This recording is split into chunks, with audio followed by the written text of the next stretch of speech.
సాయంత్రం వేళ గోవులు ఇంటికి వస్తూ ఉంటే, గోవుల పరిగెడుతూ ఉంటే మరి ఇంటికి వచ్చేటప్పుడు ఆనందంగా వస్తాయి కదా. మన పిల్లలు బడికి వెళ్ళేటప్పుడేమో నీరసంగా ఇలా పెడతారు, ఎందుకు వచ్చాను గొడవ అని. వచ్చేటప్పుడు దూకుతూ వస్తారు. శనివారం సాయంత్రం మరీ దూకుడుగా వస్తారు, ఎందుకంటే మర్నాడు హాలిడే.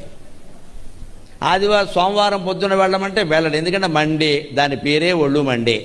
మన సంస్కృతిలో గొప్పదనం చూడండి. సాయంత్రాన్ని ఈవినింగ్ అనడం ఎవడైనా అంటారండి, మన భాష అలా ఉండదండి. తెలుగులో సాయంత్రాన్ని ఏమంటారో తెలుసా? గోధూళి వేళ అంటారు దాన్ని. గోవులు ఇంటికి వచ్చేటప్పుడు వేగంగా వస్తాయి కాబట్టి కాలి గిట్టల నుంచి ధూళి రేగుతుంది, కాబట్టి ఇది పవిత్రమైన గోధూళి వేళ. అది తెలుగు మాట. ఈవినింగ్ అనడానికి, గోధూళి వేళ అనడానికి ఎంత తేడా ఉందండి, అంత తేడా ఉంటుందా మా డాడీ అనడానికి, తండ్రి అనడానికి. నాన్న అని పిలవడానికి, డాడీ అనడానికి అంత తేడా ఉంటుంది. ఏ భాషలో పిలిస్తే ఏమైనా మాట్లాడొద్దండి.